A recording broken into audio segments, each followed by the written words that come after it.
Greetings, parent. Karibuni sana. So good to see you and to have you here. Um, I'm so grateful to have you, and thank you for them that joined early. I've had parents who have been here since 8 o'clock, other 7:50. Totally appreciate that. Please let me know if you can hear me from the chat box. Let me know if you can hear me even as we begin.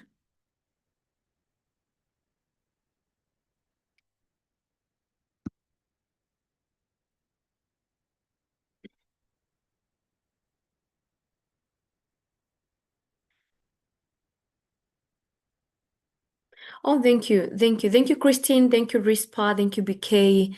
Thank you, Faith. I was a bit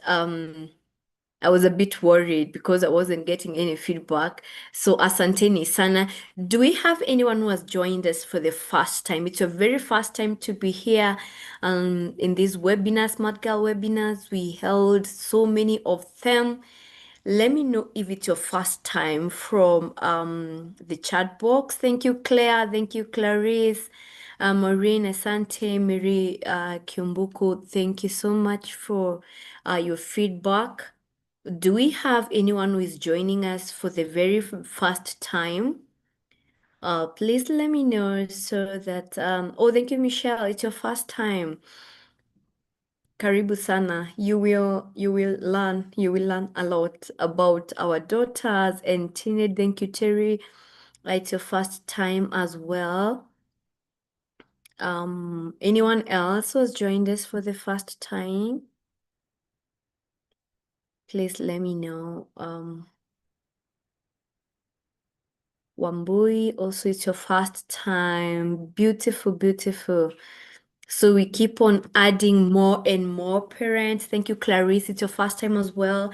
We keep on adding more parents into our network. And for me, that's a win. Thank you, Nelly. Nelly, yes, it's your first time as well.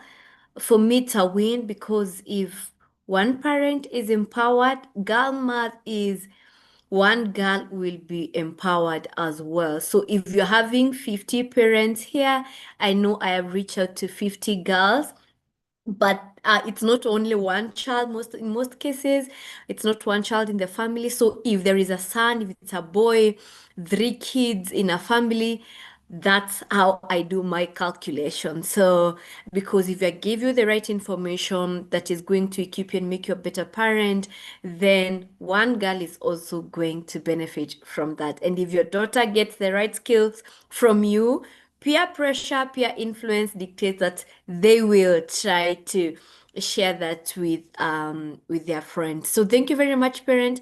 We will get straight away into our today's conversation. Very interesting. I have never had this webinar previously. I know I've done quite a number of webinars, but when it comes to the science behind what our daughters do, how they think, how they decide an action, it's my very first time, and I will explain to you in a bit why this is important for me, but also for you, okay? Um, Let me just share my slide with you.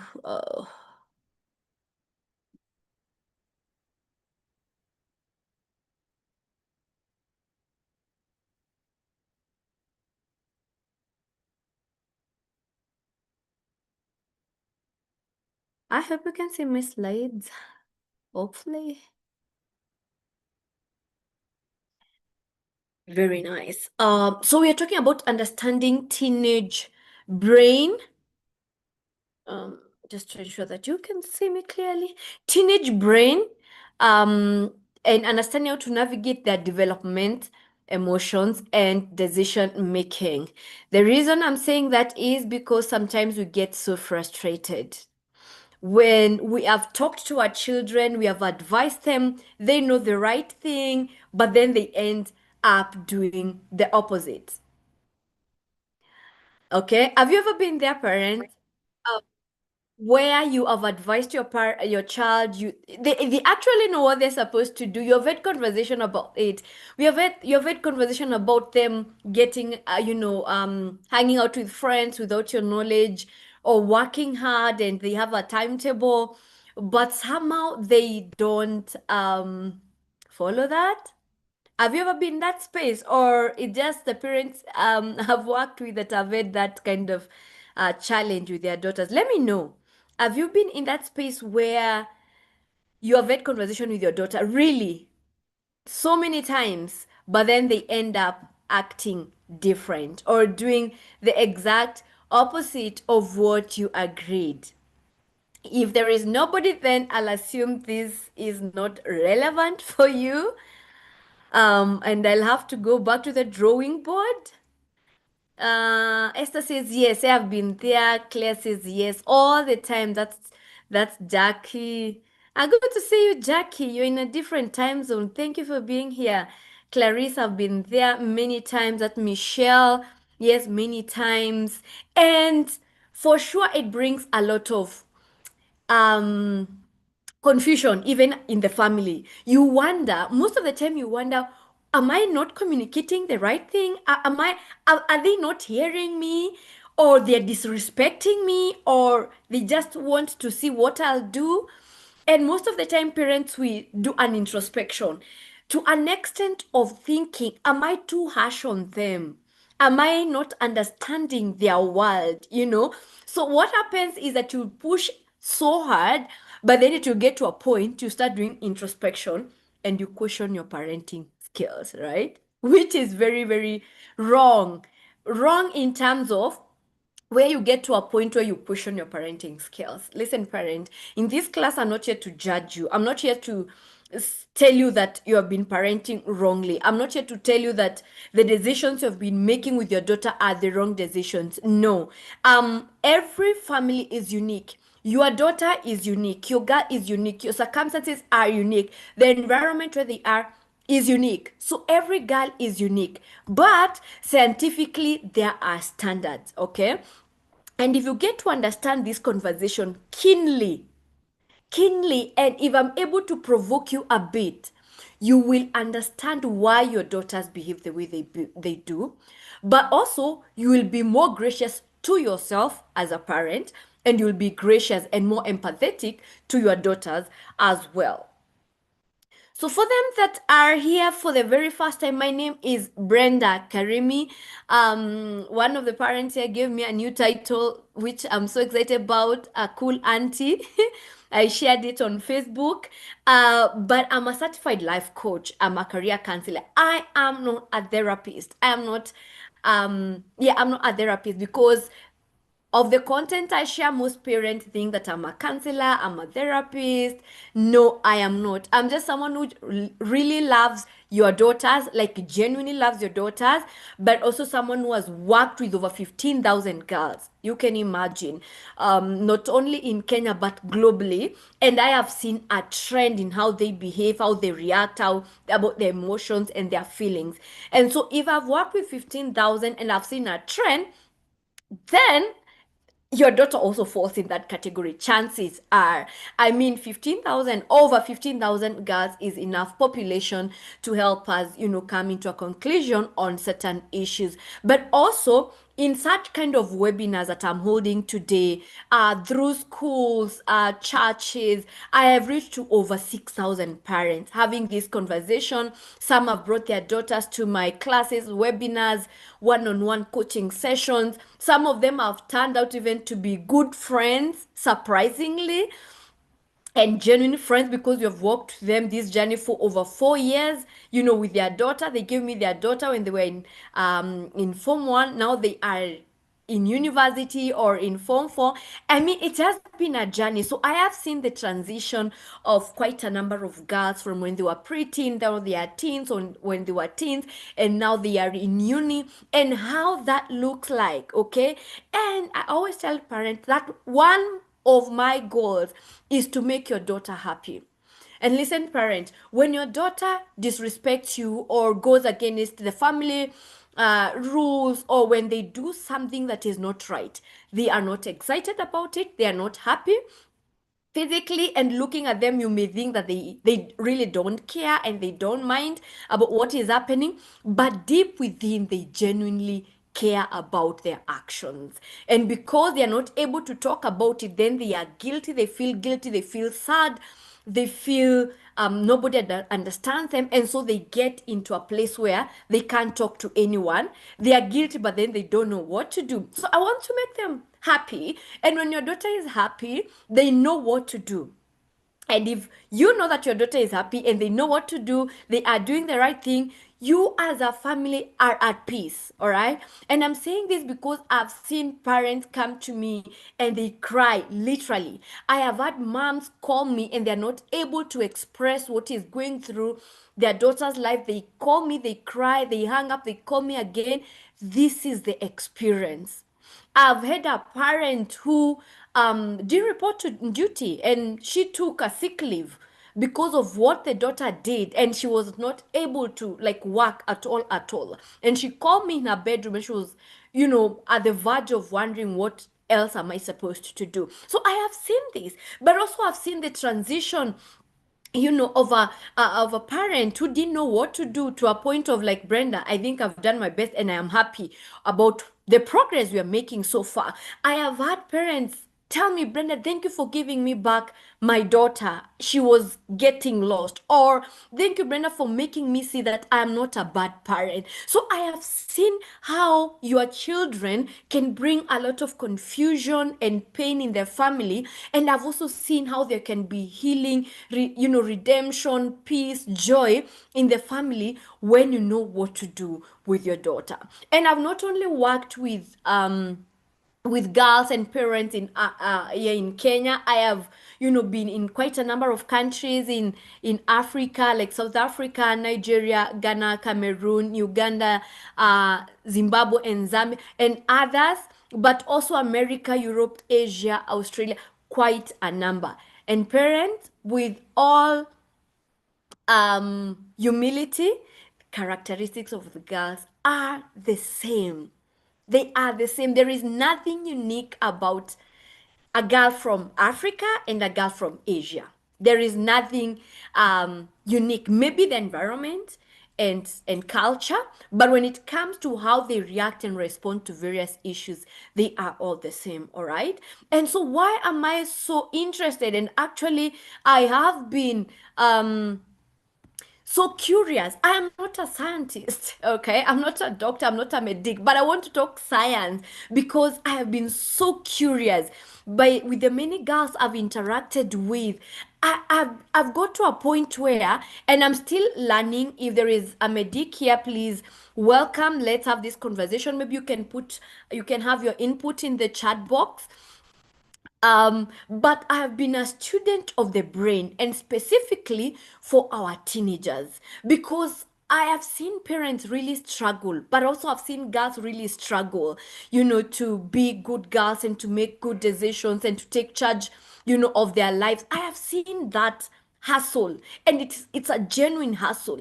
I have seen also teachers sometimes, and sorry if there is any teacher, I wonder sometimes when you send kids away, yet the school has a counselor. I think you need to send the kid away if it's expulsion, like go, never come back.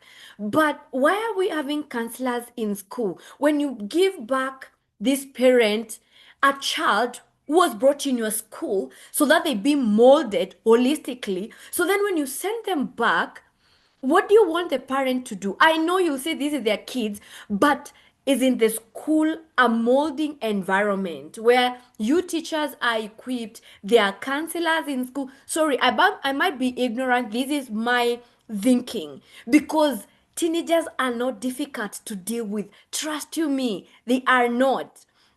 And so when we send, kids away as a form of punishment, I know sometimes we try to protect other kids based on the action that, or the mistake that was done, but sometimes I'm left wondering, so what then? Are these parents not supposed to send these kids to the same counselors that you're having in school? You get my point. But that's just my layman kind of thought. So I have been a student of brain for the past few months, and I'm still learning, and I want to understand even the details. Okay. Now, the reason why I started learning about this is because some parents would have their children in my class, either the webinars, the workshop that I have over the school holidays, or the one-on-one sessions. We'll do an incredible job. I could see the transformation of the girl in terms of how they are reasoning. I could see change from where I am, and even the parent can see the change, and they appreciate, Brenda, I'm seeing growth. But then something happens, and this kid, it's like they snap and they do something that is gross or a mistake, and then the parent does not know what to do. Why?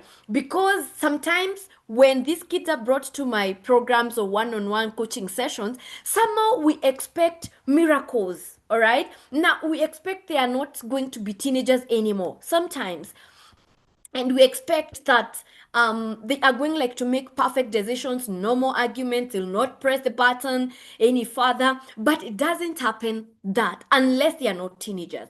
But as long as they are teenagers, what I do in my class is that I teach them new ways of thinking, perception, questioning, and using their brain to make the decision. But sometimes, because of their developmental milestones and what I'll be able to explain in a few, they are not able genuinely. They are not seeing what you're saying. And so then parents would call me, hey Brenda, please, so and so has done this. Can you just talk to her, because I'll beat her.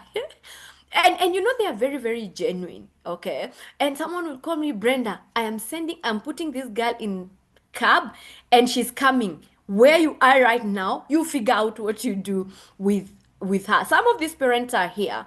And because of that, I thought, no, this is not what I want for parents who bring their daughters to my class.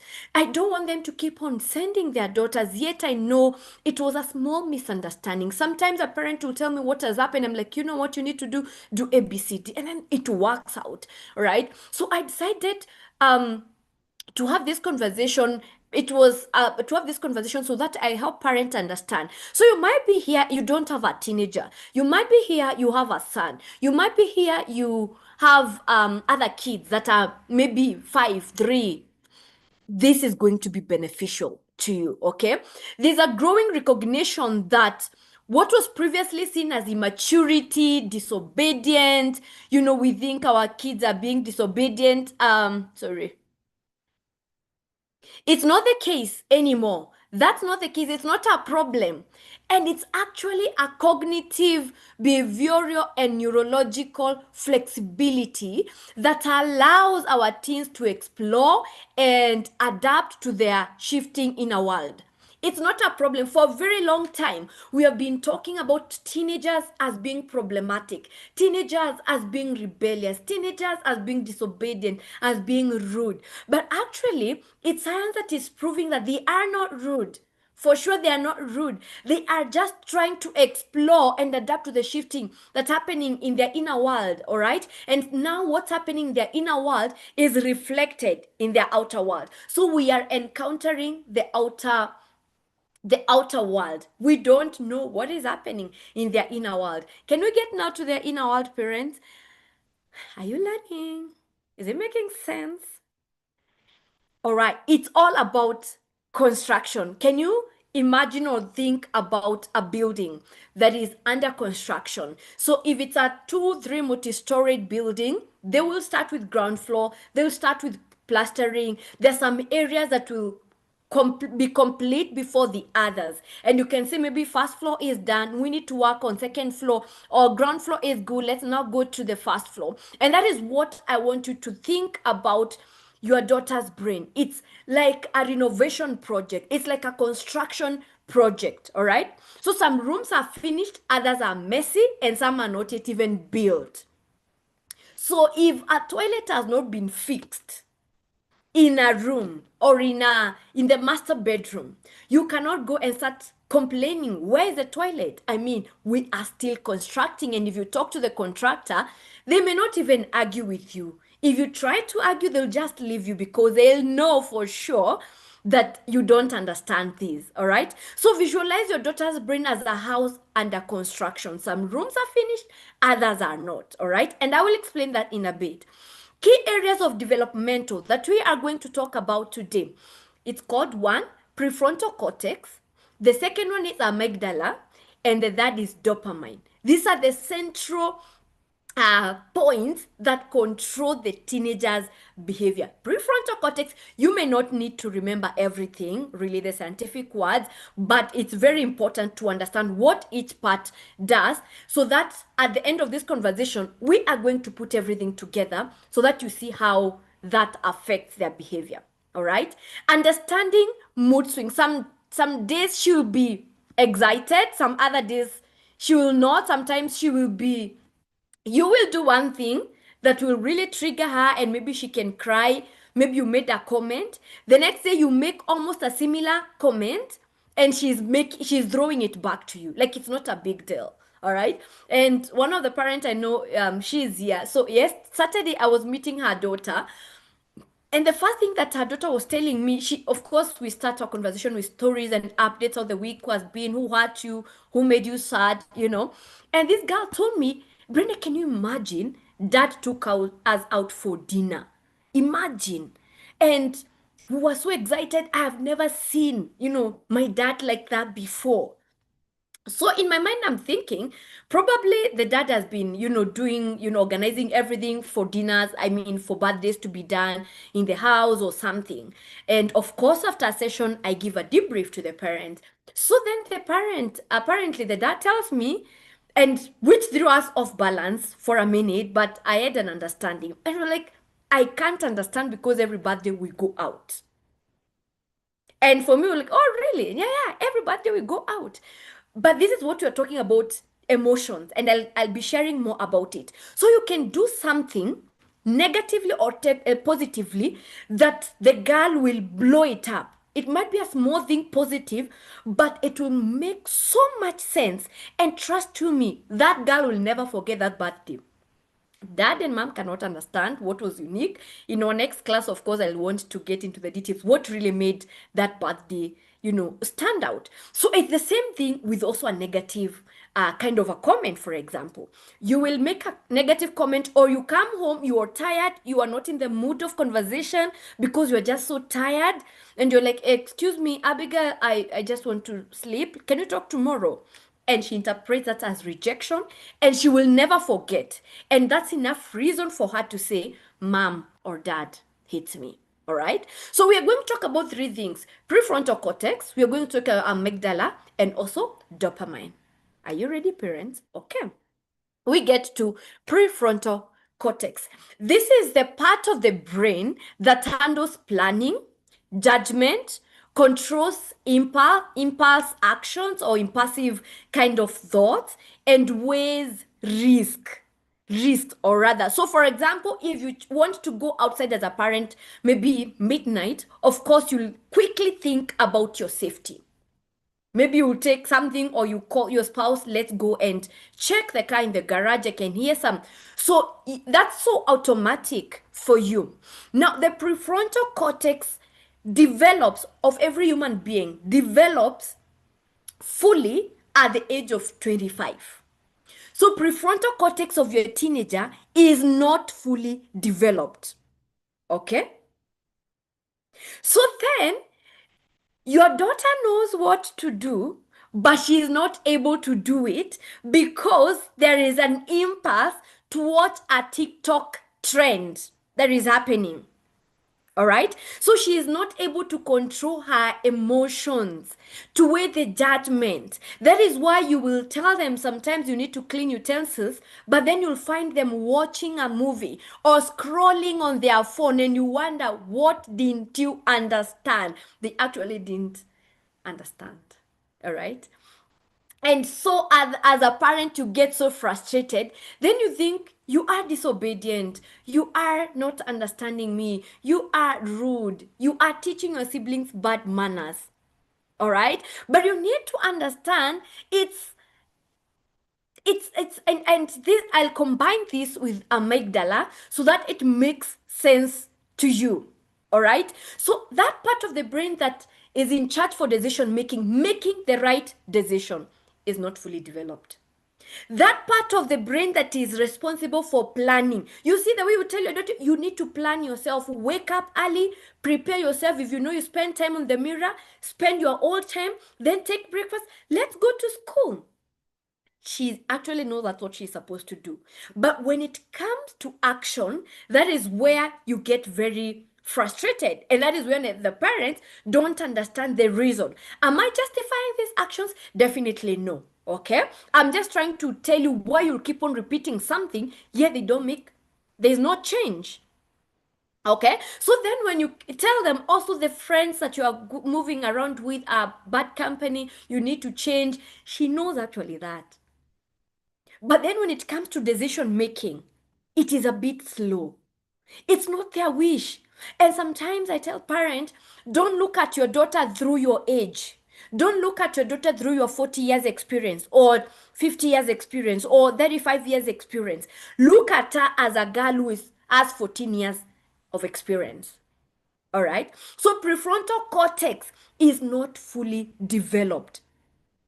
You will tell her to do something, she will not. This part of the brain is the one that regulates, controls impulse. Like, when you really want to do something, but you will take a step back so that you reflect about it as an adult. For them, they will do it quickly and then they think later. And that's why sometimes you ask them, why did you do ABCD? And they're not able to explain. For sure, they are not able to explain. Like, they can't explain.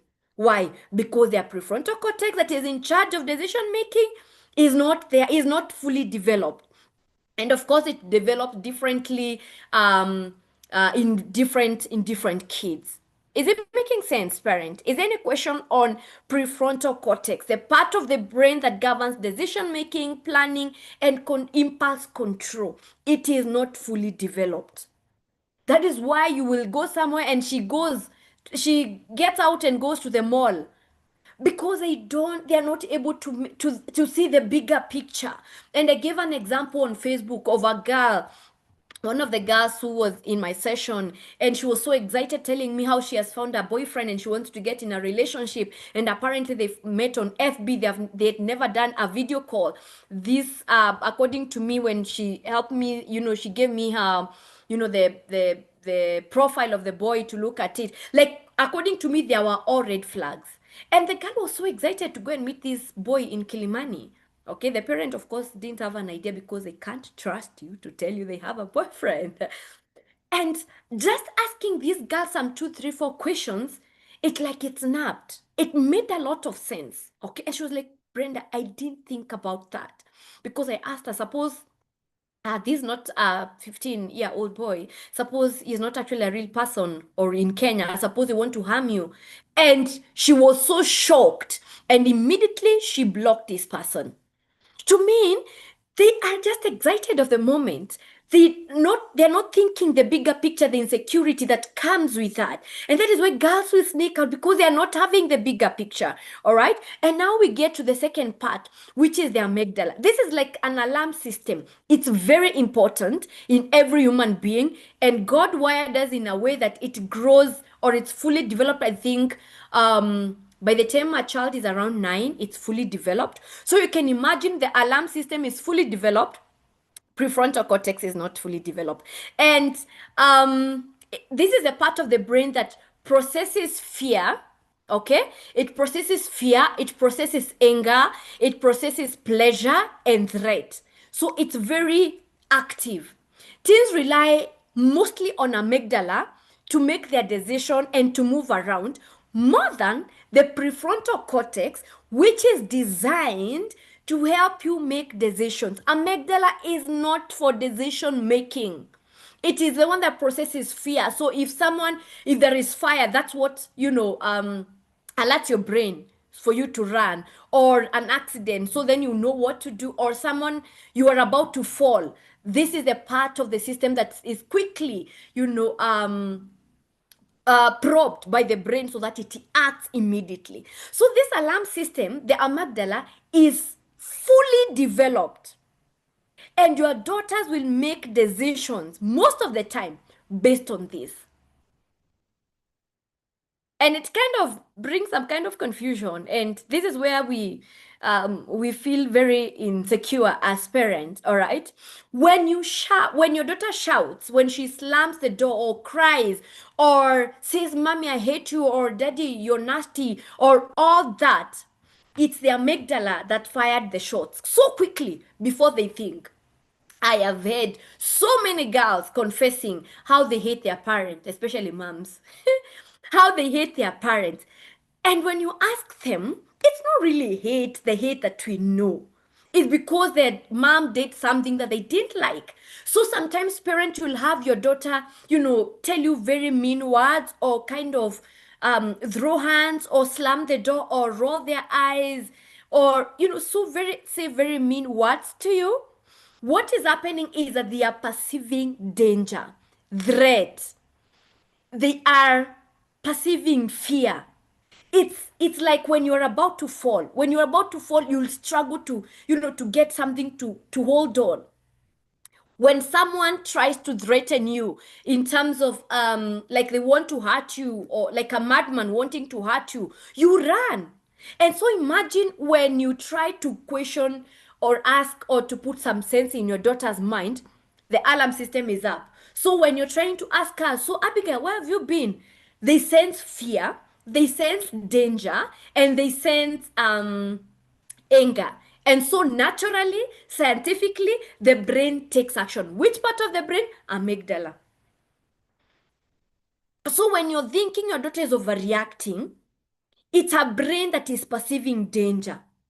Now, parents, you need to understand why you don't have to have a conversation when your daughter is angry. You need to understand why you cannot have back and forth conversation with your daughter when she's annoyed. It will not bear fruit. You will be irritated, you will be hurt, you will be annoyed, you will be angry, you will curse your child, and she has no problem whatsoever. Again, I'm not justifying their actions. I'm just trying to show you the science behind this. So if you sense your daughter is angry or she's on, she's in that fighting mode, engaging in that way is not going to help her. Because remember, whereas your amygdala is well settled, whereas your amygdala is controlled, you're using your prefrontal cortex. At this particular time, she is not using her prefrontal cortex. She is on flight. She is ready to fight. It's only that, and actually, their parents, I mean, their kids who have fought with their parents physically. All right. So when you are using your prefrontal cortex, your daughter is using amygdala. How are you able to have that conversation, a serious conversation with her? First, she knows this is danger. How are you supposed to have a solid conversation with her when she's sensing danger? You get the point? Parents, are we together?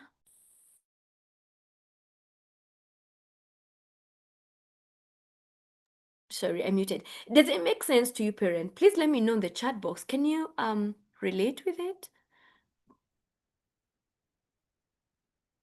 How do we draw the line between them being teens and defiance? Thank you for asking. Yes, we are together. Okay. Thank you. Thank you, Pauline. Thank you, Rachel. I'll get back to that, all right? Because and a simple example is in this case, amygdala. When she's up on the roof, all right? And it may not even be you. She may be talking about the sibling who is disrespectful. They are shouting at me, Mom, I can't tolerate this disrespect. They are so annoying. If you come with that to give us sense at that particular time, it's not going to work because this part of the brain is the one that is active. So then what does that mean? Just don't have that conversation at that particular time, because whatever you're going to tell her at that particular time will not make sense. And part of it, parent, I always tell parents, you see, when your daughter has done a mistake, when your daughter has sneaked out, when your daughter you have caught all these bad things that she is doing, that is not the time to sit her down. and have conversation. I'll repeat. When your daughter has done a gross mistake, it's chaotic, all of you are now angry as parents, you don't know what to do. Sitting her down at that particular time is not going to help you. That's why they look at you, they'll keep quiet, they'll say yes or no, or I don't know. Then you get annoyed, so annoyed, then you utter words or you use some words that they consider mean and they will never forget. Really, it's unfair that they are holding you accountable at that particular time, or they'll take those words very seriously. But holding that conversation at that particular time is not going to help, and you are not going to get the right answers at that particular time. Chances are they will lie, very high chances they will lie, or they'll keep quiet, or they'll give you very short answers. Why? Amygdala is at work. First, they sense danger. And what happens when there is danger? They shut up. They want to run. They can do anything to protect themselves at that particular time. So then what does that mean? If you really want to instill sense in them, wait until everything is calmed down. Is it easy? Definitely no. Because you are also hurt as a parent, you are annoyed. But with this understanding, parent, of this science, I hope we can do better in terms of how we handle these conversations with these little ones. All right. So I know, for example, she has come, she hosted some friends without your knowledge, and she was not even in a hurry to let them go, when she knew you'll be back home. You just find them, watching, and everything is fine. For you, you are looking at insecurity, you're looking at your properties and the things, I mean, your assets in the house, the food that is in the fridge. You don't know these people. So for you, quickly as a parent, you're sensing so many things that could have gone wrong. So for her, it's fun. I'll talk about dopamine. For her, it's fun. So if you try to have that conversation at that particular time, she will not understand, because you will not you'll not say it politely or kindly. You'll be like, why did you do it? Running. But then if you have a conversation with her later, okay, you will show her all this, because this is what I do in my coaching sessions with this girl. If you sneak out, this can happen, this can happen. And this is what I call, please, at this particular time, parents, your teenagers should be riding on your brains. They should be riding on your prefrontal cortex, but not in the way that you think. It's helping them think. If you don't help them think, when they are faced in the same situation, they will repeat the same mistake. For example, this girl I was having conversation with about the boyfriend, and this girl is 14 or 15. Yeah, I think 14.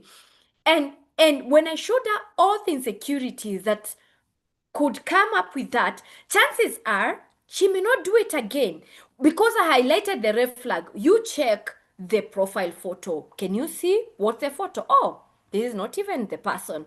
Can you see the name that they have used? Okay, check the name. What about their profile? It doesn't have any image. It has less than 200 followers.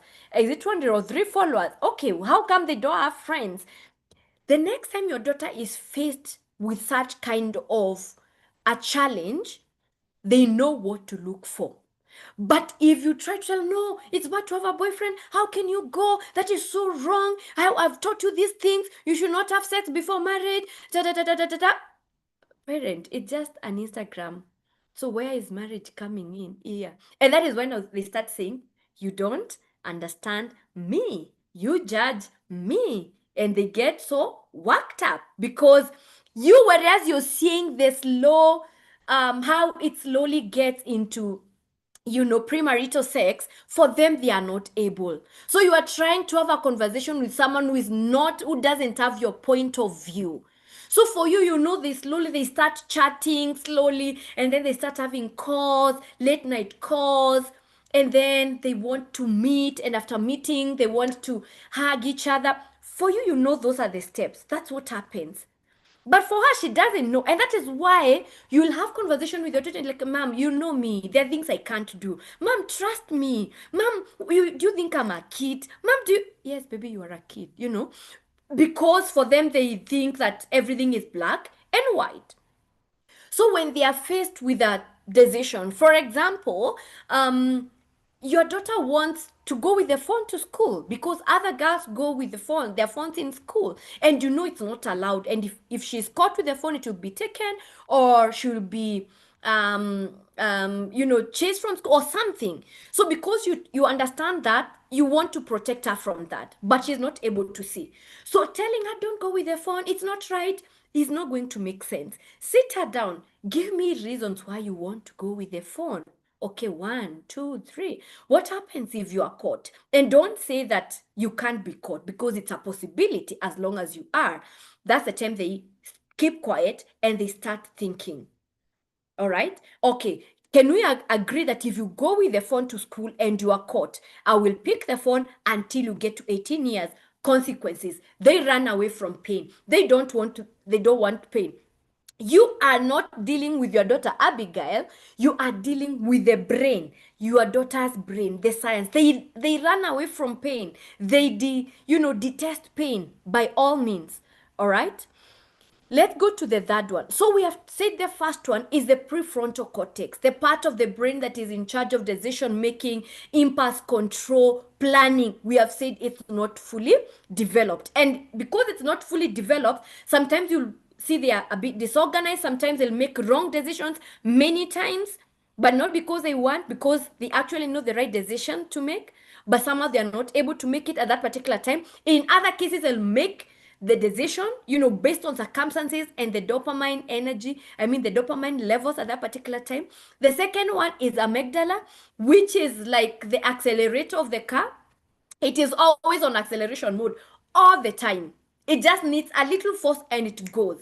Okay, so when you're trying to have a conversation with your daughter and they slam or they get angry, and you know how your daughter gets angry, sometimes they speak, sometimes they keep quiet, sometimes they don't want to talk about it, definitely that's not the time to have a conversation, because you'll be speaking to yourself. All right, and the third one is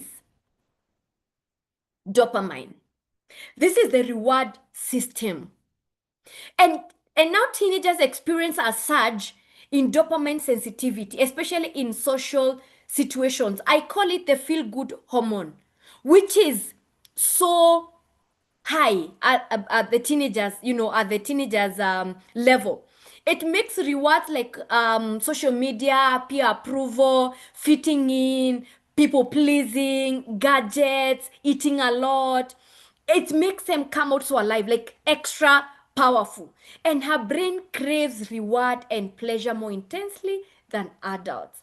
You will be able to control yourself. You will be able to guard yourself. But for them, when dopamine was on it, that is why sometimes for you as an adult, you can check your phone and scroll on TikTok or Facebook, but you know when to put your phone down and concentrate on work. For them, the moment they get on TikTok, dopamine is being activated, so it's one scroll after another. So the dopamine hormone is so active, so they'll move from one trigger to another. Friends are triggers, social media likes, snacks, fun active and fun active dopamine activities, they make these kind of things irresistible. Dressing and showing off, it's such a big deal for them. Not only dressing, but dressing not for the wedding. They'll dress and they want to go out where their peers are, because that you look good comment will push them for the next 1 month. It's not laziness. That's how the brain is wired. So when the next time you're seeing your daughter in bed with her phone, of course there are other underlying factors. But today I'm basically talking about the science. For example, a girl can stay in her bedroom and in her phone because she doesn't feel she belongs. All right, in the family, she feels she's not prioritized. She feels she's not hurt, she's not all that kind of thing. But today we are talking about the science. So if you're able to interfere with this dopamine, if you're able to show her where she can get this pleasure, not only from the phone but other spaces, then you are going to win your daughter. Their brain is hypersensitive to dopamine, the chemical that rewards pleasure. And that's why hanging out with friends is such a big deal for them. That's where they gain their sense of belonging. That's where they they feel heard and listened to, and that's why they'll prefer, you know, going out for a birthday party than revising for exams, because exams feels like a burden, exams feels like it's tiring. But then when you talk about going outside with friends, the dopamine is highly activated. And I want you to try something. What triggers your daughter's dopamine? What does she like doing? Does she like hanging out with friends? Most of our daughters like that. Does she like going out to the mall with friends? All right. I want you to try something. If your daughter is at home or when she comes for the holiday, I want you to give her a very difficult task, a hard task, or something they don't enjoy doing, but then promise them a reward system, something that will trigger the dopamine. For example, if you finish your homework in a week's time, all the homework that you've been given, you finish in a week's time or in 2 weeks' time, you are going for a sleepover. And okay, don't lie. So you need also to promise something that you are willing to compromise. Okay? If you finish your homework in 1 month, I'm going to give you your phone for 1 month, limitless. I'm just trying to say what really excites your daughter. So try to give her a difficult task, but then reward. Show her the reward, because they are always looking for the reward. They always want to know where is the reward.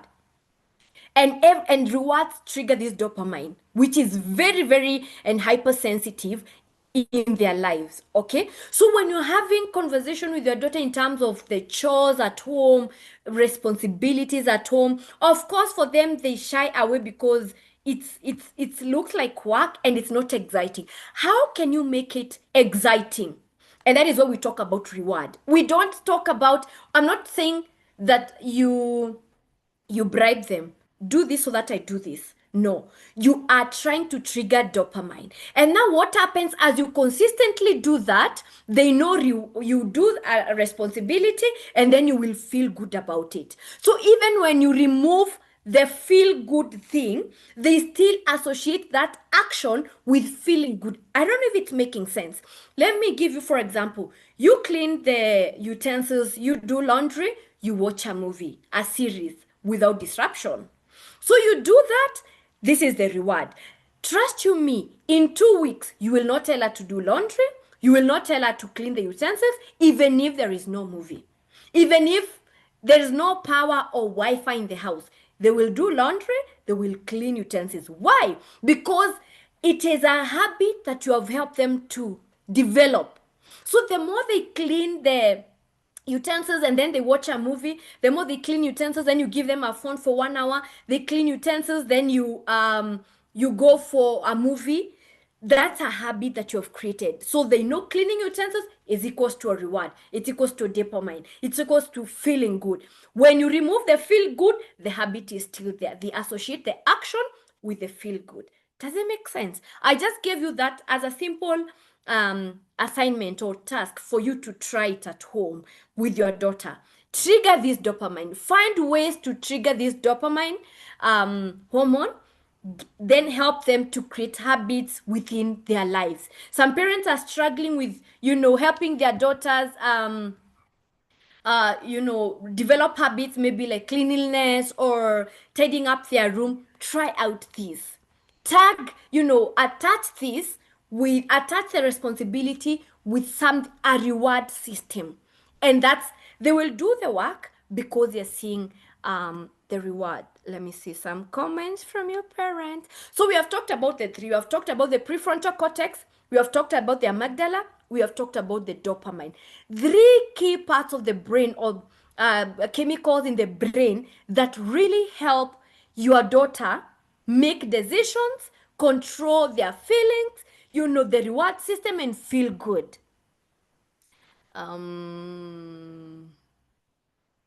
Gladys said it's called operant conditioning. Thank you, Gladys. I think parents, you can research more on that. I told you I'm not a scientist. I'm just interested in the brain of these kids. And definitely, Gladys, I'm going to pick it that. Claire says, I think I got answer I have been looking for. Karibu sana. Same here, dirty, disorganized drawers in the room. Try to see if there is a way you can have a reward system, for them, and see how they will then be able to create the habits, healthy habits around them. Okay, why does he then act the way she does? Whatever, however she does it, whether it's, negative, whether it's cleaning the room, taking care of the siblings, whatever. Why does she behave that way? Why do you have to emphasize or to shout or to yell? Now, this is not shouting. They say you yell. So why do you have to yell for them to do something that is very basic? Why does she act the way she acts? It's basically like a summary of what we have said. Impulse control. Teens may spend pocket money, for example, in a day, even if they planned to save. The logical part, which is prefrontal cortex, isn't strong enough yet to stop the impulse. So then it basically means they'll know there's this money I wanted to save, or it's supposed to take me for this number of days. But then because of the impulse control, I mean, they're not, the prefrontal cortex, which is in charge of impulse control, is not fully developed, then they may spend the entire pocket money. It's like there's no control. Once they start doing, they go. Like they just move. And that's when you hear parents have comments like, you don't have boundaries. Don't you know when to say no? Don't you know where to stop? Why do you keep on moving and moving and doing, the things that are not right? Impulse control is not there. I put this here specifically because it has been a concern for most of you. I've not talked much about it, but you need to know about the sleep hormone that is released 1 or 2 hours later in teens. Holding all the other factors constant. For example, you have been in a normal environment, both of you, you will sleep and leave your teenager still awake. Okay, it's not defiance, it's just biology. Yeah, so it's released 1 or 2 hours later. So if it's released later, by maybe you slept at 9, they're sleeping at 11, and they will extend in the morning. So that's why you will also struggle to get your kid up. I know of parents who struggle to wake up their daughters every single day during school days, Monday to Friday. They have to struggle to wake them up. Sometimes it's because of this. Of course, there's something you can do about it to help them control. Peer influence, the reward system lights up when peers approve them, approve their actions, approve their behavior, approve their dressing. And brain scans shows teens take more risk when friends are watching than when alone. And I've heard a number of parents who say that when my daughter is with me, there are things she can't say, there are things she can't do, but when they are friends, they go all the way. Okay? A parent will come across a video clip that she didn't know where it came from, but she can see her daughter, and she couldn't imagine that her baby could do such kind of thing. So when they are with friends, they want that peer approval, and so they go all the way to show them what they are capable of. Mood swings, hormones amplify emotions. Remember, we have talked about the amygdala. Something that is very small can be amplified until you start telling them you are just a teenager. These are just your hormones, this is actually where it comes from, that you're just a teenager. This is just your hormones. You need to control them. And sometimes you ignore them. Sometimes their pain is very, very genuine. So even if we're saying that their amygdala is on top and the prefrontal cortex is not fully developed, if they share the pain they are going through, it is very genuine. Very, very genuine. Even if it's the slightest thing, even if they say you hug my sister and you don't hug me, they feel it so strongly, and they actually mean exactly that. So you cannot trivialize it when you're okay, or you are just why are you behaving like a child? They are children, actually. Why are you asking your daughter, a 15-year-old girl, why she's behaving like a child? They are actually children. All right. So when they feel so strongly. All right. And how does your daughter make decisions? I am moving very fast. for a reason. Okay, I'll share in a few. How your daughter makes decision: emotions versus logic. Let's get the emotions. When your daughter makes a decision, whatever kind of decision, going out with friends, sleeping, doing house chores, going to Kola, going to Sarit Center because other teenagers are there, emotions usually lead and logic follows. So when you tell them think before you do things, sometimes they're not able to. It's the emotions. I'll feel good. My friends are there. And this why it explains why you hear, I didn't mean it. Mom, I'm sorry. I don't know why I did that. I'm sorry. Sometimes they genuinely apologize and they don't have a reason. Okay. Her brain reacted before logic caught up. That's why she sneaked out. That's why she decided instead of using Uber, she took a Boda. It is very risky. That's why she decided before she comes to meet you, she needs to see her friend. That's why she decided to take some, photos with her phone when she doesn't have clothes. Why? Because she reacted, before thinking. The emotional amygdala often overweighs the rational prefrontal cortex in a decision. We say the amygdala is fully developed, like fully, and then prefrontal is not fully developed. So in most cases, making decision based on emotions, how she's feeling at that particular time. Logic tends to take a backseat in decision making when emotions dominate. All right. This delay often results in decisions driven by immediate feelings rather than careful thought. When they are having a conversation with a boy, chatting up, and it moves from one level to another and they start to have those conversations, that's why they'll video call and they have a video call when they are both of them naked. They are not asking, they're not thinking about the consequences, what could happen. They're not thinking, suppose the other person is recording them and they want to share it on social media. They're not thinking about that. All right. But also, there is a part that friends play. Your friend, and that's why parents, I'll never get tired to tell you, if you know your daughter has a best friend, please tag the parent in such kind of webinars. Tag those friends in webinars. There is no way you'll pay for your daughter a program of, let's say, 20,000, and then her best friend doesn't have that knowledge or that information. I'm not saying you force issues, but try as much as possible to drag your daughter's friends' parents in such kind of webinars, because friends are so important. You can imagine your 3 friends of your daughters being empowered, having coaching session, mentorship session. They're taught on sexuality, on identity, on communication, on assertiveness.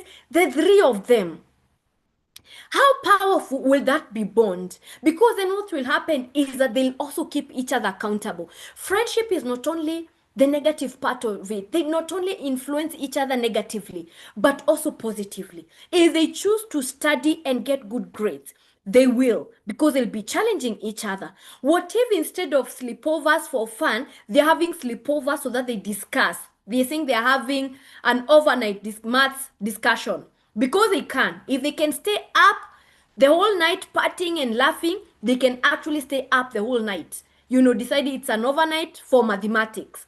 So if your daughter has friends, please drag them together. Let them be empowered together. It will make your parenting very easy. But if you get keep such kind of experiences, you get keep this kind of conversation, then it means you are the only one who has the information, and your daughter, you are really empowering your daughter. She will become a good girl, but then she will struggle a bit to fit in other girls that are not empowered. So friends act as mirrors. If my friend is okay with it, I am good. I don't care about mom. If my friend is vaping and she has okayed vaping, it's okay. Let's do this. All right. There is also what is called the gap between I know and I do. Those are 2 different things, parent. I know is one thing, I do is another thing. This is what I mean. Your daughter will actually know. They will know it's wrong to have sex before marriage. They will know it's wrong to stay on social media till late night. They'll know it is wrong to be rude. They will know it is wrong. They will know. I know is not equals to I do. If you understand this, then you'll take so much pressure off your shoulder. Because most of the things that frustrate parents is, I have talked with her, we talk with her, we have family devotions, we have discussions, her sister talked about it, her auntie talked to her about it. Teens often know smoking is wrong, right? It's not that they don't know, but they still tried it. And it basically falls back to the emotion brain, which overrides the logic brain. Because if I want to try vaping, I just want to try. I want to feel. It's the emotion. They're not thinking about the consequences. What will nicotine do to me? What if I am caught? Is it the right thing to do? What am I? They're not thinking about that. So if you think that telling her is equals to doing, no, it doesn't mean that. All right.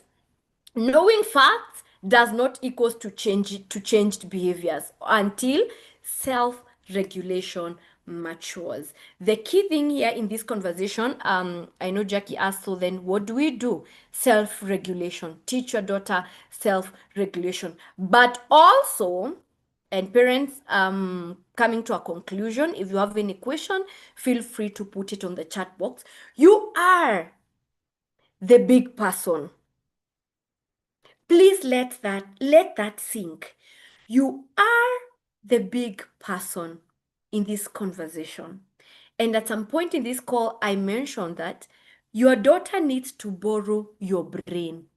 Your daughter needs to borrow your prefrontal cortex. Your daughter, for the time being, needs to use your prefrontal cortex for the time being. You are the big person. You are now the one who knows that sometimes she will do something and she actually didn't mean to hurt me or to hurt the dad or to defy, but she has done it. What does it mean that you are the big person? The way I talked about reward, I'll also talk about discipline. Disciplined parent helps our children to be on track. I'm not talking about punishment. I'm talking about discipline. And sometimes the reason why discipline does not work, it is because we discipline, because discipline is more of inflicting pain, quote unquote. You are disciplining so that she knows she made a mistake. You can only discipline with something that will cause pain or something that you will feel pain. You see, remember the way we talked about dopamine, something that will release that energy, the feel good. She also needs to feel bad. She needs to feel I have lost. She needs to feel I am feeling this pain or I'm going through this because I did this. So if you, because, and this is where we make mistakes again, parents. I know we are quick to take gadgets from them so quickly when they stay on the phone quickly. And I got this conversation, I think 2 weeks ago, that girls were telling me, parents, they will take the gadgets, but then because they have online classes or because they need to check their emails for their homework, they have a laptop and they have an iPad or either. So you have taken the phone, but Instagram is still on the laptop, IG is still on the laptop, TikTok is still on the laptop. So have you really disciplined them? If your daughter doesn't like movies, so why are you switching on the off the television? It will not, she will not lose anything. Or if you switch off the television, or if you switch off the house Wi-Fi, yet she has money to buy data. Does it make sense, parent? So when you're disciplining with something that is very core. All right? Something that she treasures, something that she will keep on every minute she's remembering. By the way, I don't have this because. Or if you had promised that she's going to attend a certain birthday party, she's excited about it, and she make a gross mistake in between, you're like, okay, you failed to do this, then you are not going to this as a form of punishment, period. But the challenge is that we discuss, of course, we give the punishment when we are angry, annoyed, frustrated. So it doesn't look like discipline. It looks like punishment. I want you to miss it. I want you to know that I am the parent here. But it should feel like you are not going, I'm taking the phone, switching off the Wi-Fi, because you have proved that you can't take care of your siblings. So for the next 1 week, no Wi-Fi. Okay? So she will know the privilege was taken because of something that they did. That's what I mean, that you are the big person. The second thing, when she has made a mistake and you can see on her face she's annoyed, she's angry, trust you me, you will not have a productive conversation. Unless you want to be in that space of, acha niseme initoke, then go ahead. But you need to understand whatever you say at that particular time, you will not get into her brain. Because first she knows she did a mistake and she knew. Like even her, maybe she is surprised because I've had conversation and we laugh about it with girls. Like, why did you do that? And she's like, hey, Brenda, Tamisi, do. And we laugh about it because for sure it is true. You are the big person in this conversation. Share your brain. The time you're sharing your brain is when you are helping her learn how to make decision. You cannot help her to make decision when you are annoyed or when you are angry. Remember, she will be running from you. Okay. The reward system, sorry, I'm missing it. The reward system, at times they will be reluctant to do some task unless they are rewarded. How do you deal with that? Yeah, it's because you have been rewarding. You have been rewarding because they have to. Let me put it in a different way. For example, your daughter has not been making the bed. When she wakes up, straight to the television. And so you're like, so fast. And sometimes you can combine several, a pain, a reward, and helping her. So when you keep on shouting, do this, you have to clean utensils, please clean utensils. Okay, clean utensils, I'll give you 50 bob. That's bribe. Please go and wash my car. Please, Kevin, go and wash my car. Kevin, please wash my car. Okay, I'll give you 100 bob. That's bribe. All right. But then you have seen that genuinely your son or your child is struggling with a habit. You see it not defined because there are some times that they will do, some other times they are not doing. There is a form of punishment that you need to inflict at that, but not punishment, please, not punishment. It's discipline. All right. So you see, sometimes they do it, sometimes they don't know. I'm talking about when you see your child is actually struggling with this habit. All right. And there is a book called The Atomic Habits that teaches on triggers and cues and reward. It's actually scientific. So you are not bribing, because if you tell them, do this so that I do this, it's a bribe.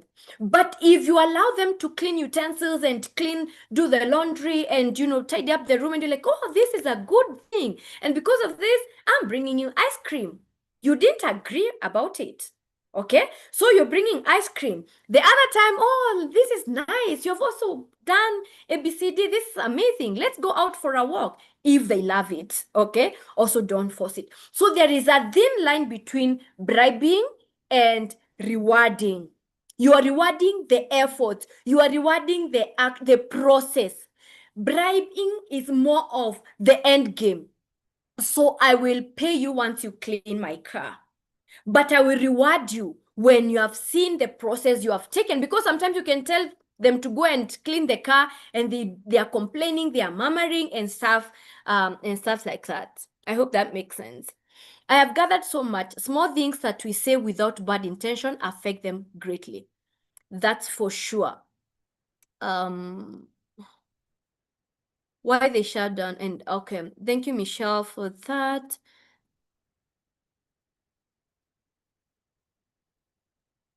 She and money cannot sleep in the same house. How do I get this right? Emma, what do you mean? Is she stealing money? Is that what you mean? If so, why does she steal? What does she use the money to do? Chances are there's someone that she wants to please, maybe buying clothes or showing that I am moneyed as well. To the peers, of course, not to you. I often snoop into my daughter's IG in order to see who she's chatting. She's 15. I've noticed she doesn't say no to boys if they ask her to be her boyfriend. If they ask her to be a boyfriend. However, oopsie, I've also noticed she plays busy. They ask to see her. I get scared and don't know how to approach the issue of saying yes to many boys. Please advise Please advise me. Have you had conversation about this? Because you see, sometimes parent, you are the parent.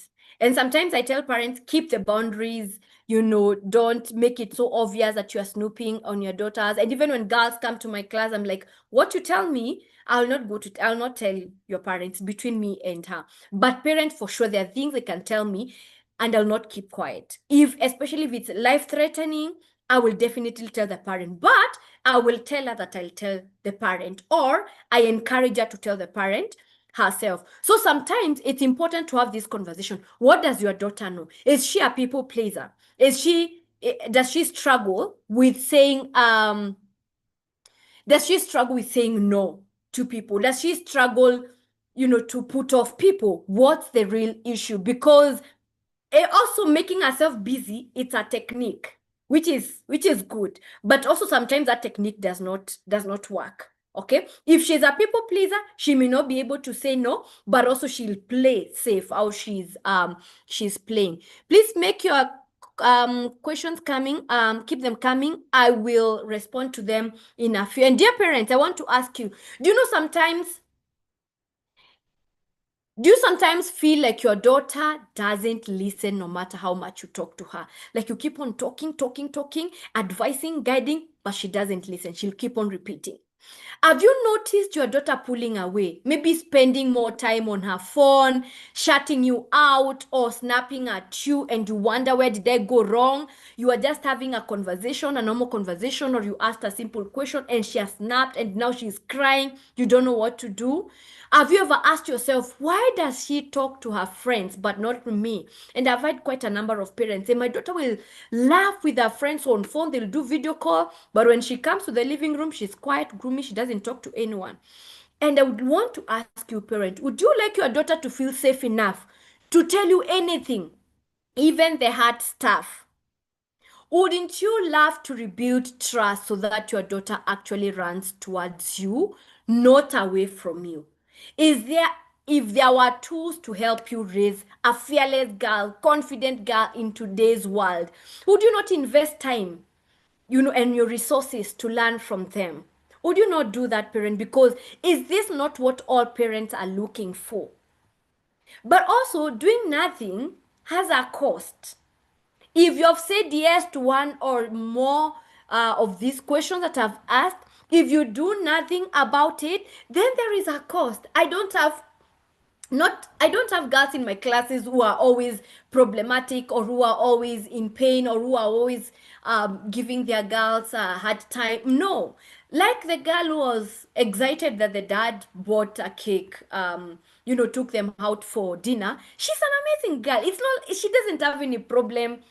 She doesn't have like challenges and pain. No, she's just a good girl whose parents want her to grow and her mind and thoughts to be shaped. Because now for me, when I'm doing this and having conversation with them, I'm more scientific so that I get into their brain and help them see. So if you've said yes to one or two or all of these, if you do nothing about it, then parents, there is a cost. And I don't want to go to the cost of how that looks like. And that is why I've shared this previously, even on my socials. I am having a workshop, Raising Fearless Daughters workshop. Parent, this is the very first time I'm running this class. The last class I ran for parents was on trauma and how childhood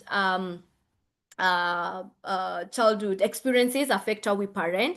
But because of the need, I don't want to keep on having parents bringing their daughters to my classes. It's like a cash cow. I want parents to have the tools that they need so that they have this conversation. I'm not saying there's anything wrong if you want your daughter to come, but I'm also saying I can give you these tools that will make your day-to-day, conversation with your daughters easily. I don't do magic with your daughter. I have just mastered the art and the science of having conversation with your daughter. If you've followed me long enough, I share my struggles as well. Sometimes girls will come to me, and parents sometimes think you want me, like that girl lies a lot. So they come to me, they will lie the first time, but they can't lie the second time. So what do I do? And that is what I want to teach you in this Raising Fearless Daughters workshop. Imagine no more shouting, no more slammed doors, no silent treatment. Imagine your daughter actually listening, respecting you, and opening her heart to you. And this is very core to me, when your daughter has to tell you actually how she is feeling. And sometimes parents think that, hey, they talk to me because I don't know them. It's not that I don't know them, because sometimes the first few minutes when they come, they are sizing me. What do I do so that they open up to me? That is what I want to teach you in this class. Imagine your daughter sharing out what exactly she is going through without fear of being judged. It is not magic. There is a science and there are the techniques.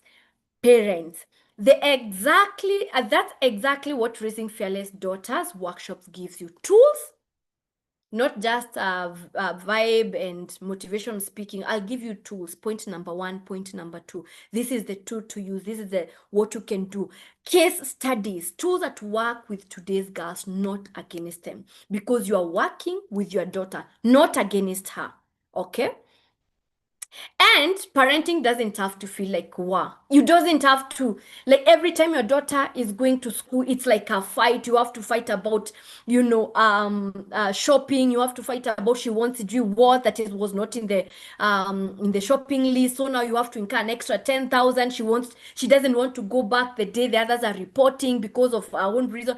You don't have to keep on taking rest. Like, Fuchs, she has gone to school. Fuchs, she is good this weekend. It doesn't have to be like, that's not the will of God. Trust you me. It doesn't have to be that painful. It doesn't have to be that dramatic. And sometimes it doesn't have to be. We just need some tools that will help us navigate this. Okay? And what are the benefits?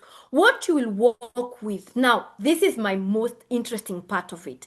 Psychometric personality assessment. For parents who have paid, and I know some of you parents have paid for your daughters to take the entire assessment, you know how it costs. It goes for a whooping 20,000.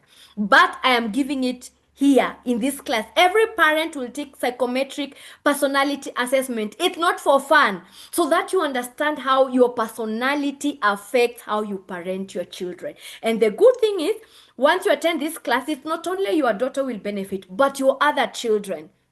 Okay, I was having a conversation with a parent who is, very active, and who reacts positively to various situations. Like, she is on toes all the time, and the girl is just quiet, just cool, calm, composed.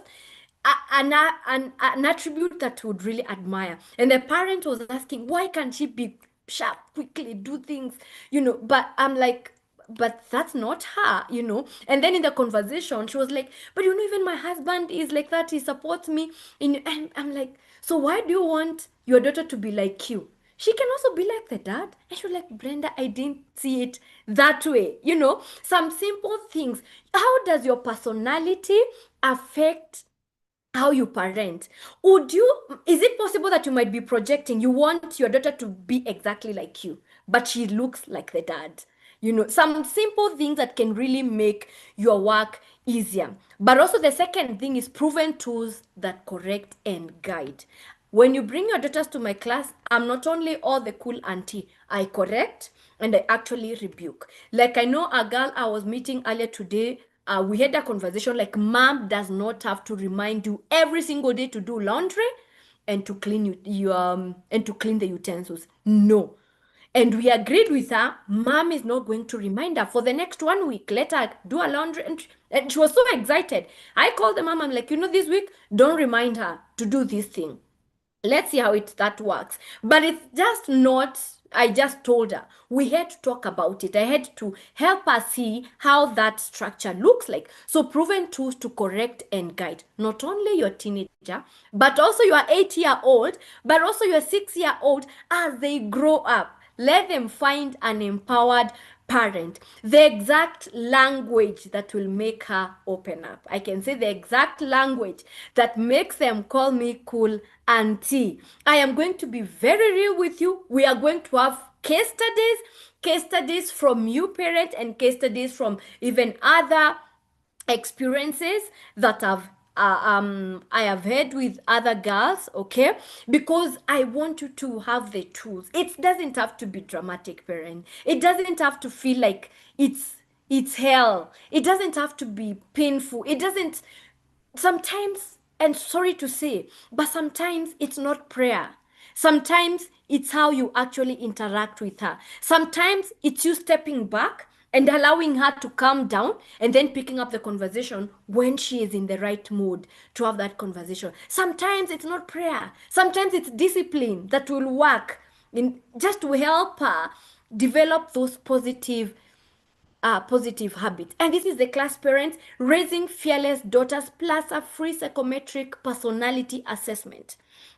All right, the proven way to stop guessing and start understanding and finally enjoy parenting your girl with peace. It will be happening on 26th, 27th, and 28th of this month, September, 8 p.m., a favorable time for every parent, 8 p.m. to 10 p.m. Practical, not theory. I have given you the basis, and so for them that will come for that class, we will pick up from this.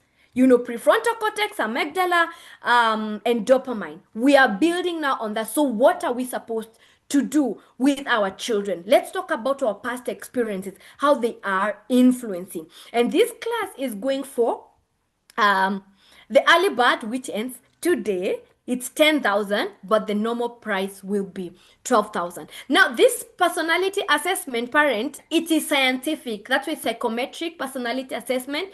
What will happen once you make the payment? I'll send you the link. You fill the questions, then I'll be able to generate. Now, for some of you that are in corporate, you know how psychometric assessments cost arm and the length. You know it's, some of you have done this assessment. Like I know of a parent who told me they did the assessment that was costing around 325,000 Kenyan shillings for an assessment. Okay, take this assessment. It might be, take this program. It might be the changing the changing tool that you need for your daughter and even the other children that you're bringing up at only 10,000. But after today, after tonight, it will be going for 12,000. Now, if you pay today, you pay 10,000, but that's not only the thing that you will get. You will get some bonuses. 10 conversation starters that make your daughters open up. Now, I have shared some of these tips on my Facebook, and some of you parents give me feedback. Brenda, I tried it, it worked. Brenda, I did, it worked. My daughter made me, told me things I didn't know about.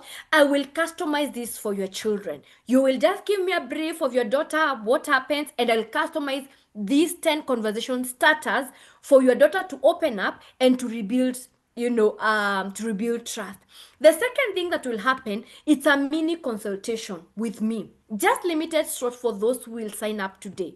You will call me, and you have seen me share the testimonials of parents who just called me and they got a solution for whatever their daughters were going through without necessarily bringing them to my class. So I'll give you that chance. Call me anytime, 15 minutes. Let's discuss what's happening with your daughter. I'll give you the tip on how you can support her. And with that, some of you have got this guide, Understanding Her World guide. It's more of what we have discussed, but it's more practical with examples and case studies. It's a guide that will help you understand what happens in the mind of your daughter. So when you pay today, before midnight, you get the 10,000 early bird, but also you get all this for free without any extra charge. So the 10,000 and these bonuses will end today, midnight. After today, you'll pay the 12,000 without any extra bonus. So allow me to have this slide up. If there is any parent who makes the payment as I answer some questions, I'm seeing quite a number of questions. Please, parent, grab this. You will thank me later. And this is not a cliche. The reason why I am so bold and so confident about my programs and the programs that we offer at Smart Girl Academy is because I have seen the transformation that they're bringing not only to the girl, but also to the family at large. Parents get more peace. Parents are now able even to work when they are focusing. There is no way parent will concentrate when you know your daughter is troubled. And this class, I'm saying, you need to know she's troubled. She opens up, but also know how to to support her. So I really shout about this program because I know I receive messages from you. I receive inbox messages from you asking me questions. I see your comment on Facebook. I see comment on Instagram, and I'm like, parent, this is what you need for you to have a different and improved relationship with your daughter, not only with your daughter, but also uh,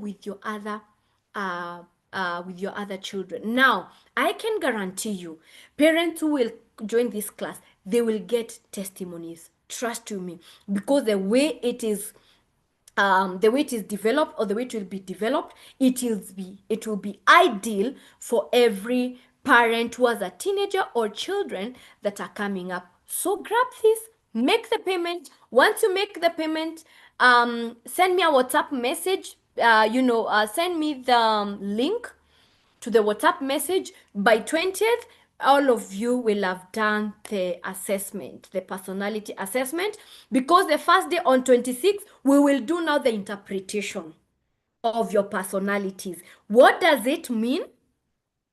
And how is it affecting not only your parenting, but also your work relationships, your friendship with other people, your spouse? Why do you do things the way you do? So on 26th, we'll be talking about about our personalities, and linking them with our parenting skills. On 27th, now where are our daughters? Where is the mess? This is where we are. This is what is happening.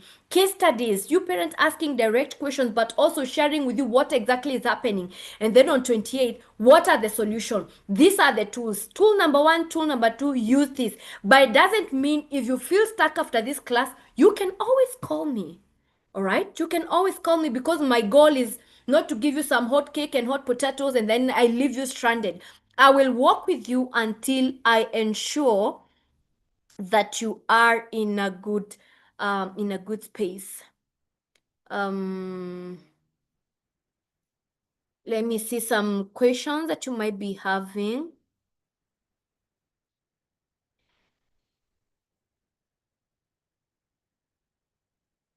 Pauline says, give us offer till 19th because the class has happened today. Pauline, sorry, but this class has been up. Some of you have actually, I have parents who in this class who have already made the payment because it has been up for, I think, 2 weeks, more than 7 days right now. And even if you see that flight wasn't made today, the offer was ending today. And that's why it said, let me have it so that some parents can grab the offers. Frida Karimi says, Brenda, I can attest to your programs and they are game changer as we parent teens. Thank you, Frida. Thank you so much, Frida. You know, we have come from afar. Your girl is in my program, an amazing, amazing girl. We still chat with her. Frida, sometimes she is not even in the picture on the conversations that we are having, and I'm able to guide her. And so she's able to trust me. Like sometimes she asks me, so what's happening? Thank you, Frida, for trusting me with your daughter. Jackie says, I cannot afford to miss this. Thank you, Jackie. Your daughter is also in my program, an amazing, amazing girl. Thank you, Eve. Your also daughter is, as we have interacted with her. Thank you so much. Okay, joined in today. Oh, sorry, Pauline. Be here. This is not the only program I'm offering. There are quite a number of others, and November it's gonna blow up. November, December, parent, I'll be sharing programs. The beautiful thing is, and Jackie and Frida, and if you can remind me, the beautiful thing is parents who have invested in this program, who have invested in the Fearless Girl program, the coaching program, they are going to join all the November programs for absolutely free, no extra charges, because I'm not here to, as a, this is not my cash cow. So if your daughter is in my programs, any of my program that is going on around the one-on-one and the Fearless Girl, mostly the Fearless Girl program, the long-term coaching program, the November, December program, they will access them for no extra pay. What is our daughter's age limit for this? I feel like it's more of the young teens. My daughter is 18. This is for any parent who has a child. I know I said it's for daughters. If you have a daughter who is 18, if you have a daughter who is 8, the tips that you're going to help, they're going to get, they're going to help you in your parenting journey. It's only that I deal with daughters, or rather girls, but you'll be surprised if I tell you that some parents who force their sons into my programs. Like I know I have one boy who parent was like, Brenda, imagine Ebum Chukwe, do whatever you do with him. So I have those parents and I don't tell them like no. So if you have a son, if you have a daughter, age 5, 6, 7, 8, this is your program. Um Thank you, parent. I can see some of you are making money. Please don't make the payment and run away. Make the payment and send that payment to my WhatsApp.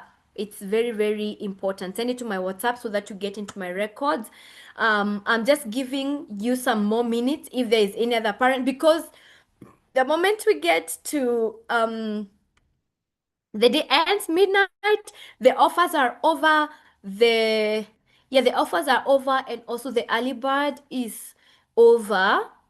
And so that means you'll pay 12,000. And I really don't want you to miss this class and the offers and the bonuses, because they will act as a port, or rather they will just beef up what we are doing. Please, once you make the payment, send the send the payment details to my WhatsApp, and yeah, to my WhatsApp. That's how I'll be able to track it quickly. The number is there on the screen. There is a parent who's been asking, how do I help her? My daughter who uses money carelessly. Unless really I understand under what circumstances, where is the money? Where is she getting money from? Are you the one who is giving money? Why is she stealing? Is she stealing because she's used to being told no? Does it mean that when she borrows money for sweets, she is not given? There are so many things to consider in that, because there are reasons. If it's stealing, there are reasons why kids steal money. Let me see. Oh, she says pocket money at school. No, she's not stealing. I think I mentioned something about that. It's because they just want to maybe to please their friends, or they're not able to see the bigger picture. And this is what I said, discipline comes in. For example, you have given her 1,000 for the entire term. Help her plan that money. What do you use your money for? Are these sweets, avocados, or bananas? Because mostly school sells fruit. And then how many do you take per week, or how much money do you spend? Help her plan. So if you have helped her plan, you are able to see if you are giving her enough money. Okay? If you realize you're giving her enough money, if money ends, please don't send money. I know you'll feel for her. I know she's your baby girl. But if you send her money, you're not teaching her to be responsible. Let her know that once, it's just like you. If you get your salary or your profits, and you pay yourself as a business owner, if the money ends in between the months, who gives you more money? Exactly, no one. So you'll have to live within your means. So teach her how to live within her means. Just don't give her extra money once the money is over, because that's why she'll make it a habit, and it's part of disciplining that will cause her some pain, and she will not die for sure. She will not die. We agreed and helped her plan. We were to use 100 end of every week. Yes, I decided I will not send money. Thank you, Brenda. Yeah, very good. Some things are very, and I know sometimes parents, you know what, sometimes you just need a reassurance, like you are doing the right thing. And parents, I can tell you, you are doing the right thing. You are amazing. Don't feel guilty when you discipline your child. Even if you will feel like crying, you discipline, go and have coffee and take a lot of coffee. Because without discipline, parents, without discipline, we may not help these little ones. Now, I may have a parent. I'm just sharing this parent just in case you want to make the payment right now. You will have it. You have still access. So please, just buying time so that if there is any other person who wants to make the payment, just make. Don't be left out with this bus, all right? Don't be left out with by this bus. Join, and you are going to you are going to learn. I was saying something on discipline. Yeah, you need to discipline your daughter, come what may. There's some parents who'd say, oh, my daughter is good. My daughter, she's just obedient. She's just calm at home. She's not stubborn. Me, I'm so blessed. You know me, I thank God. Unless you tell me she's not a teenager. But if this science is working, there's a reason why. And it is another science, all right? Because a normal, and parents will come to this class, I'll teach you how a normal teenager is so that we stop, we choose our battles. And I always tell parents, you need to learn how to choose your battles. Which battle do you want to fight? Okay, which battle do you want to get into? And which battle is not your battle? With your teenager daughter, you can't be fighting every single battle. Sometimes she will not do the homework. You are singing, and it's actually annoying that she's not doing her homework. So, what are the consequences when she goes back to school? If she will not be sent back to do homework, just let her be. That's some of the disciplines that I talk about. Let her go and face the consequences. But if you know then the consequences are you going back to pick her, you know it will inconvenience you, then do whatever you have to do for that homework to be done. So I will also teach you what are the battles to fight and what are others not to fight because they are beyond you unless you get into their brain. So this parent who say my daughter is good, she's good, fine, but remember, she is a normal teenager. So why is she reacting? Probably she fears you. Probably she's scared of you. It's not a good space to be. If your daughter is a good girl, if your daughter dresses well, because mommy does not allow, let's say, crop tops. So she is just not wearing crop tops, not because she understands decency, but because she's afraid of mom. So you can't brag that my daughter dresses so decently. Mommy, she just fears you. The moment you are away, she will dress that way. The moment she's going out with friends, she will hide the crop top somewhere and put it on. Some others will just be keep quiet. They have been conditioned not to talk by the environment, by the family values and structures. And that is why I also want us to talk about personality because your personality also affects how you bring up your child. Okay, so you might be this authoritative person, an extrovert who is very well organized, but your daughter is not organized. So whenever you find the house is not organized, instead of helping you or shouting, so then from the time your daughter was small, she freaks out when she sees you. And that is why majority of girls will say, I'll prefer to be in school than at home. Why? Because in school there is freedom, there's nobody, she feels more safe, more secure than being at home. Why? Because there is nothing from you that can be corrected politely. If you found her, she has not washed utensils, it's a fight. Is it possible when they make mistake, we are just composed and calm? Like, why didn't you wash utensils, Abigail? And then you listen to the drama because sometimes they may have no reason. And I give you an example of a parent who called me, and I remember I was driving and I pulled the car away, from the road just to listen because it was so a heated conversation. And she told me how the daughter is so disrespectful. That case scenario was she told the daughter to do laundry, clean, and I think organize her closet. And the girl was okay, mom, I'll do that. So the mom went to work, and I think she was unwell. She came home at around midday. When she came midday, the girl was watching television, and the girl was, just enjoying herself. Nothing was done. Laundry, utensils, closet, nothing was done. And she was so angry. And she said all manner of bad things to the girl. Then when I was talking to the girl, she asked me, Brenda, mom gave me work to do, all right? I planned myself that I'll do, of course, have breakfast, do my homework, watch and Netflix. Then in the afternoon from around 2, that's when I'll start doing the chores. Mom has come home midday. She's not listening to my program, what I had planned. What was I supposed to do? Parents, was that girl really genuine? Or she was dramatic? I think she was genuine because according to her, her plan, her brain, her mind, she will do it in the afternoon. The mom has come home at midday. She has not done it. Do you think these people will agree? They will not, because the mom will be like, you should have started in the morning. Clothes need to be hung so that they dry. You need to stay in a clean environment. You can't stay in a dirty kitchen. You need to organize, then you can watch movies later. The mom is correct. But then there is this girl who had her own plan and schedule.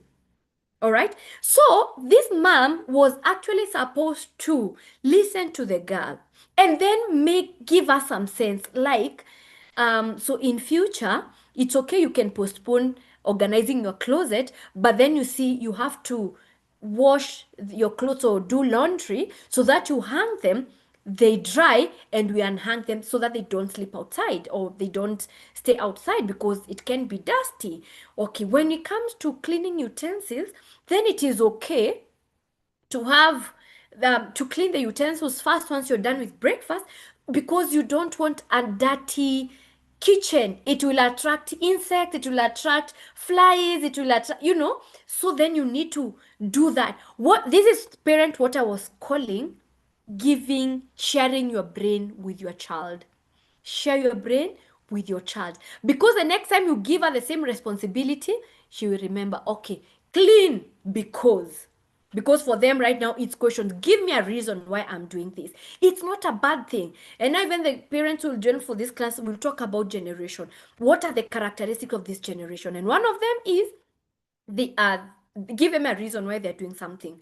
It's not a bad thing. They just want the reason why they are doing that. So you can't start saying, no, for us, we were not asking our parents question.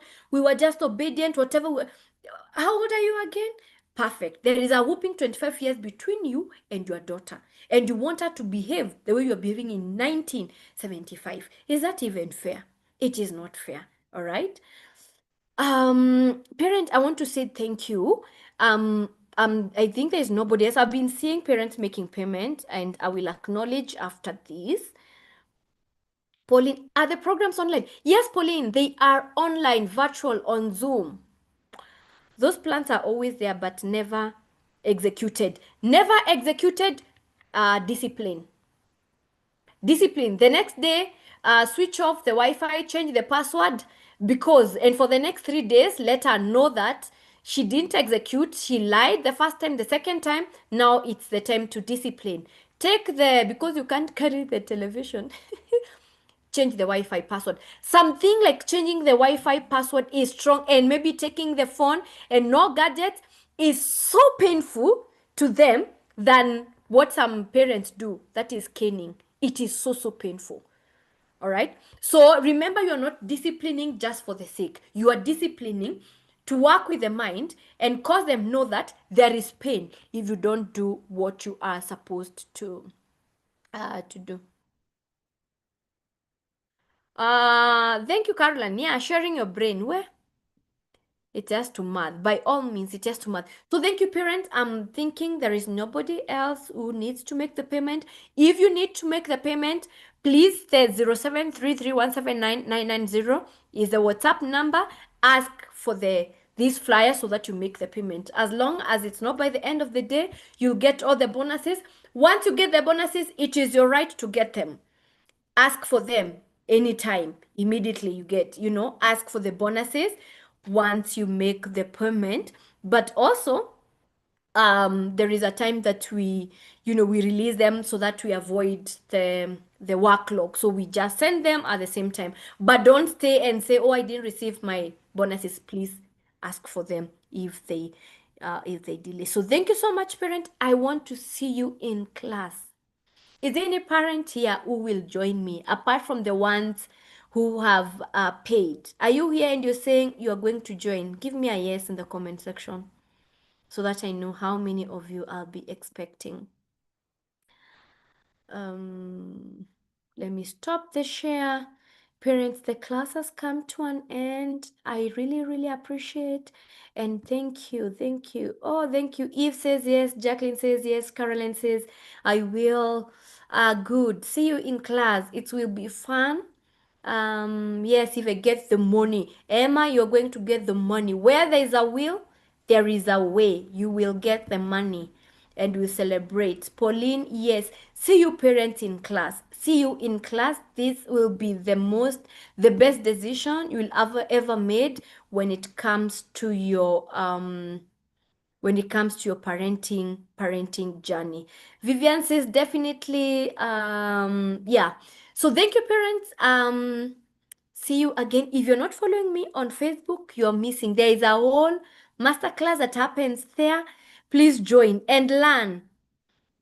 Pauline says, God give me this money. I need to join. You'll get the money. Thank you, parents. You have a lovely night. Thank you for being here. I honor your time, respect you, and congratulations for the incredible job you are doing with your kids. I'm just here to support, not to question your parenting skills or to show you how you are not good parents. No, that's not my goal whatsoever. Congratulations and keep moving on.